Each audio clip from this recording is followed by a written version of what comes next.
Well, Goffey, thanks for joining us. And I guess there's no one better to speak to at a moment like this when England have gone in there with a positive attitude, but once again Australia have come out on top. I mean, you were renowned for staying cheerful in adversity. What have England got to do in these circumstances?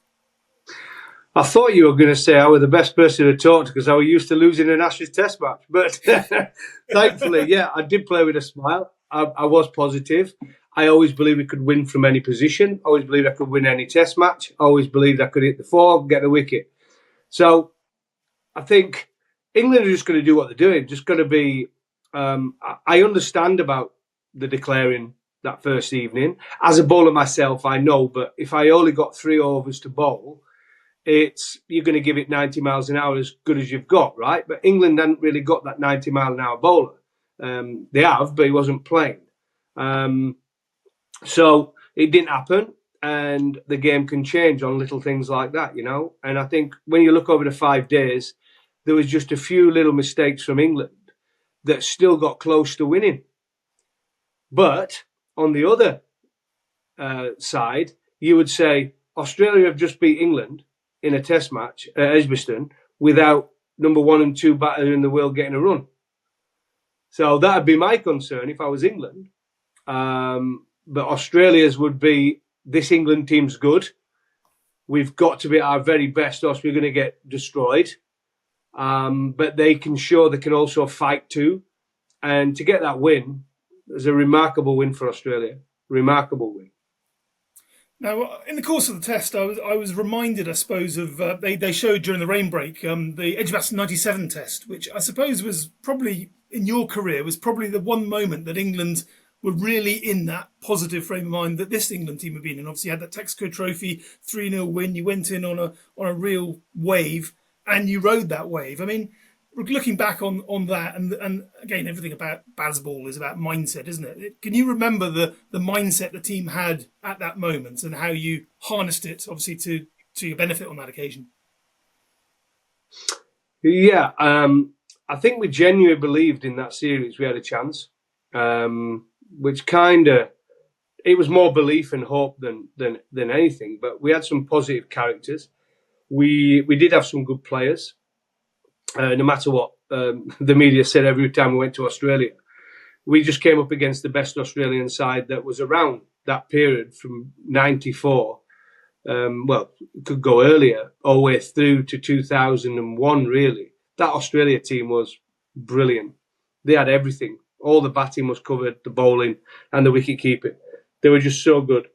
But when you get momentum and you have a mindset but you can beat them, and you've got to go toe-to-toe, that's the best way to play against Australia. If you were to sit down and chat to Owen Morgan he would have a very similar mindset to me, I'm not one of those people that when you're setting a target of, let's just get a total that might be enough, I'd rather be 100 all out and playing in the way you want the team to play than to get to 140, which is not enough anyway. So I've always had that mindset, and I know Owen Morgan has that, and I know Ben Stokes has it. So it's there, but when you're trying to get the whole team to buy into it is a slightly different thing. But that series, we believed in Malcolm, Gough and Caddick with a ball. We had a decent 3. Elam was your all-rounder in that team. And Crofty, I think, was an underrated off-spinner. I think if he would have been given more time and more Test matches, he bowled an attacking line, outside off stump, hit the rough, and I thought he bowled beautifully at Edgbaston in that game. And we got the win. It was a 9-wicket win. I mean, it's a pretty impressive 9-wicket win against that team. But it didn't last long, did it? Now, obviously, as you say, you sadly didn't get a chance to win the Ashes, but 2005, an awful lot of echoes of 2005 already in this summer. But your role in 2005 was obviously famously at the Ageas Bowl in that T20. You're probably your last hurrah as an England player, busting a gut, obviously bouncing Simons, wasn't it, for the hat-trick ball. Just in terms of, and England have been talking a lot about riding the wave and the passion and the crowd getting behind you. just in terms of the wave that the team was riding at that moment and your role in ensuring that that momentum carried through into the summer. I mean, there's been a lot of criticism at the moment about England sort of perhaps playing to the crowd a bit too much. But I mean, obviously, in your career, you harness the crowd in much the same way that England have set out to do with a lot of what they've done in the last 12 months, haven't you? Yeah, I mean that it's a great point actually you made there, because that series 2005 was the first time where the belief was strong. And I remember Duncan Fletcher saying to all the players before that T20 game, it was the first one in England. We had a full house. It was a great atmosphere. And his team talk basically was, right, go out there, not bothered about winning. Go out, slug it all over in your bat. And when you bowl with aggression. Go at Australia as a team, positive belief, show them they're going to be in for a battle this summer. And we played that way throughout the whole one-day series. So it was great to be a part of that mentality. Great to be a part of a team that actually believed full on they could go toe-to-toe and beat them. I didn't think Australia thought we could. But that one-day series was so close and well fought. We went at Australia. We had little Collingwood, who's not the biggest, going at Australia players when we were bowling. I went for the hat-trick ball. I went for that short ball rather than the glory of going for the Yorker, which I would have been always my go-to delivery. And that's what it was about. It was about the team. It was about being aggressive with bat and ball. So it was kind of a mini version of what they're doing now, a real mini version of the way we played. You remember Kevin Peterson smashing it everywhere at Bristol. So very much a smaller version of what's going on. And they went on and won that Ashes. And it was the right belief, wasn't it? The mentality that did believe they were going to win. They were going to win the Ashes. And famously, just as has happened on this occasion, they lost that first test. And in a similar sort of way, didn't they? The Lord's Test, England played aggressively, obviously Harmison drawing blood on Ricky Ponting, but they made a lot of errors, didn't they? Dropped catches and it got away from them. And then the doom and gloom kicks in. So, a lot of the doom and gloom in the media is going to kick in this interim period before the second test. And a lot of the same sort of thought processes, I imagine, for the team, Flintoff's team back then and Vaughan and co. I mean, you were around the side back then. What did they do in that period, and how does this team sort of hunker down and get ready for Lords? Well, I think it'll all come from McCullum's positivity and Ben Stokes. There'll be no step up. He ain't going to change. There's no way he's changing. He's going to play the brand that they play. He leads from the front. He plays a brand of cricket that it doesn't do himself justice at times, because he's trying to do things if he doesn't do it, the team won't do it. So he leads from the front. And that's why my honest opinion is that he should open the batting. Then we can get another person in there, whether it be a keeper. And so Johnny can just play purely as a batter. He can keep Johnny Bairstow, but he's come back from a serious injury. And it's not easy doing it for 5 days. But he's a wonderful batter. And he's part of this brand of cricket to play, and he's one of the main players of it. He's the one that gave everyone belief as well that could play that way with his performances last year before his injury.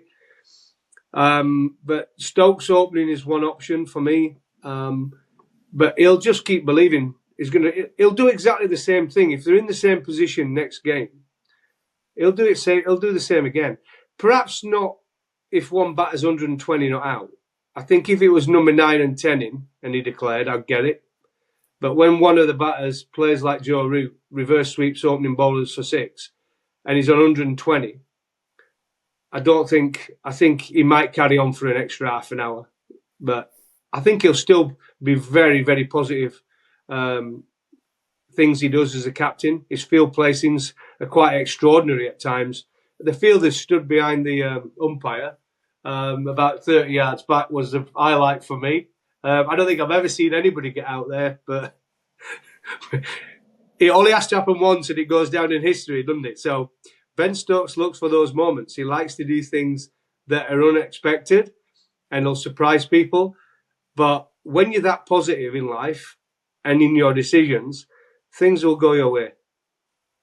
And just finally, obviously, with your Yorkshire hat on, the Headingley test is now going to be a crucial. Well, it was always going to be a crucial third test, but it could be last ditch for England 2-0 down, or it could be the absolute pivot when they fought back at Lords. Either way, with memories of what happened in 2019, it's going to be a massive occasion for Yorkshire, isn't it? It always is. Headingley test matches are special. They really are. And that's not just me being from Yorkshire, because I love Lords as well. Lords, and for me, and Headingley and Edgbaston are the biggest three test matches for me. I used to love all the players, love those three matches, those grounds, the atmosphere. It's the atmosphere that does it. Lords is different, purely it's the occasion. But Edgbaston and Headingley, the atmosphere are better than anywhere else. It really is. The pitches are pretty flat, especially if you look up and the sun is shining. But it rewards bowlers that can put the ball in the area consistently throughout the day. But such a fast outfield, big square, you don't get it right, England could easily score, or Australia could easily score 450 in a day in a test match at Headingley. It's that sort of square, fast outfield. And if the sun's shining, we always say, we joke about it, but when you go to toss up at Headingley, you don't look at the pitch, you look up. Look up and decide what you're going to do. That's the only factor in a test match at Headingley. That's why it's so exciting. You just don't know which way it's going to go. Thanks for watching ESPN on YouTube. And for more sports highlights and analysis, be sure to download the ESPN app. And for premium content plus live streaming, make sure to subscribe to ESPN Player.